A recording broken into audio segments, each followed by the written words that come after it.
Hi everybody, it's Justin Imperial with DMA Real Estate in Imperial, California. So I'm going to start doing a series of videos. They're going to be on the YouTube channel. Check out my flags. And my creaky chair. Cool. They're really prominent. So I just want to do a kind of a weekly sales update, kind of market update. And this is when we're starting to see the data coming through from July and August of this year. So right now, August has been a good month. It's been up about 6% over July, but it has been down. Sales have been down, and it's the number of sales, not the sale prices. That's really important to note. They've been down about 24.5% over last year. Now, a lot of contributing factors there. One of them is the buyers are kind of reluctant. We'll talk a little bit more about that towards the end of the video. But we've got, the interest rates have changed. We've gone from an average of 2 and a few points of a percent, and we're now sitting at nearly 6.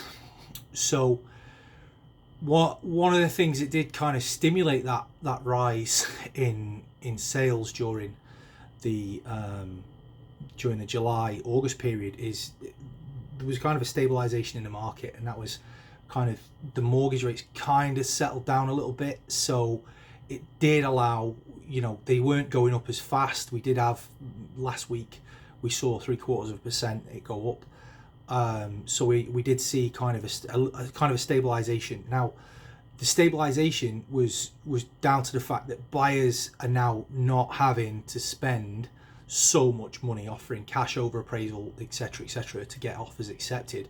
We're seeing more offers accepted at list prices. We're seeing more offers accepted with concessions, and we're certainly not seeing people having to come in so cash heavy to buy homes, certainly in the Southern California market.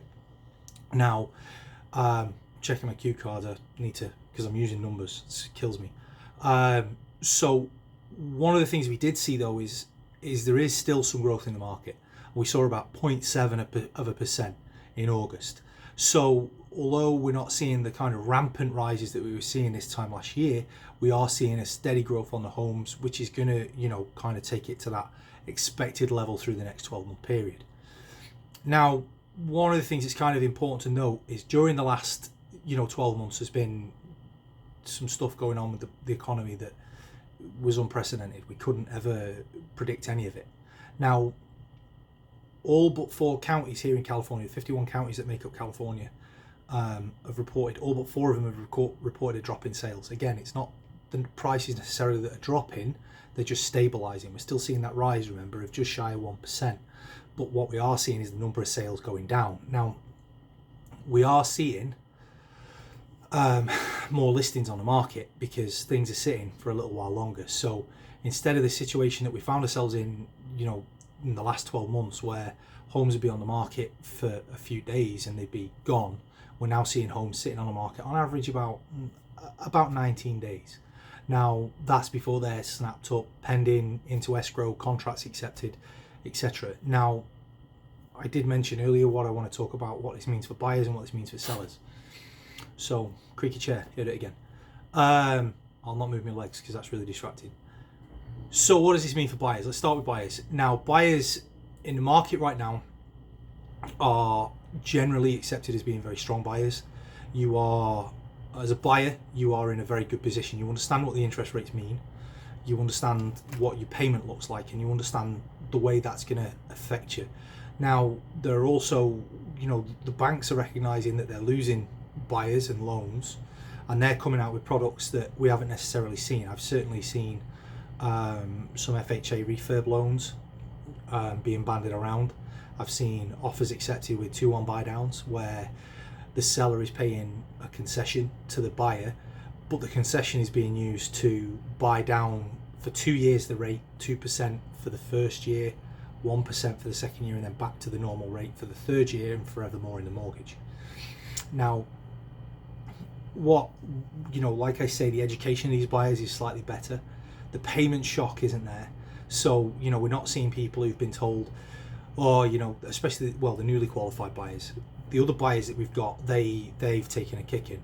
So they've gone from being pre-qualified, as an example, 450,000 because of the interest rate rises. They're now sitting at 350,000 for the same kind of payments. So the current buyers, the ones that are just coming in, they're very well educated. They're going to be the ones that are going to be buying houses in this market with these interest rates. Now, this kind of makes the statement marry the house, date the rate kind of really salient right now. And I'm seeing all kinds of interesting stuff about this. Is kind of, although we had this very artificially stimulated economy, we're now artificially taking the interest rate, the interest rates up to get a grip of the inflation. And what that's meaning is that eventually we're going to get a grip of the inflation, the interest rate's going to come back down. So something like a 2-1 buy down, or that kind of mortgage, or FHA, for example, for first time buyers, the growth is pretty normal in the home equities. So we can get you into these homes using these mortgage products, but then looking at refinancing in 2 years, 3 years, when the rates come back down and stabilized. Now, that's the positives. Sellers. Let's talk about how this is affecting sellers. A lot of sellers are not seeing the prices that they may have seen at the beginning of the year, or even as little as 6 months ago. So, we're seeing price reductions, we're seeing homes on the market for a little while. That's kind of the nature of the beast right now, when the market is kind of speaking its mind, and the buyers are the ones who are driving this kind of stabilization of the prices. So instead of now seeing offers coming in from buyers that are showing us, we're going to give you $50,000, $20,000 over the appraised value, etc., we're now seeing buyers coming in at list price, which is kind of the way this works, right? It doesn't artificially inflate the market. Now, for sellers, I think now is probably a very good time, because we're still seeing the growth in the market. We're not in any kind of a free fall. We're not in a stall. We are still seeing an amount of growth. I think the top of the market may have passed, but if we're looking at other homes, you've got to think as a seller, you're actually getting very good value on anything you're going to move into. So, now's the time probably to take your equity from your home and what you already have in your home and go put it into something else if that's what you desire to do, or maybe cash in your investments, whatever it means to you and how you want to do it. Now would be probably a good time to be thinking about that, because although there's more choice on the market, if you're providing value and you're providing a home that people do want and is desirable, that 19 days is an average. We're still seeing homes that are getting snapped up in a few days because they're beautiful homes. So it's definitely something that, sellers, it's not just the price you're going to be getting. We're seeing a lot less failed transactions, because our buyers are a lot more qualified, they're a lot more capable, they're a lot more understanding of what's going on, and they're not quite yet in the driving seat, which is a big thing, which I think is really important. There's still kind of the sellers still have some control over what's going on, rather than how it was years ago, when they'd call you and they'd be saying, I want 50 grand off the list price, and you're going to pay all the inspections and you do all the repairs, etc, etc, etc. So we've still got that negotiating power as a seller, but the buyers are gaining that power. So if that's something short-term, medium-term plan, it's probably a good time to be thinking about it.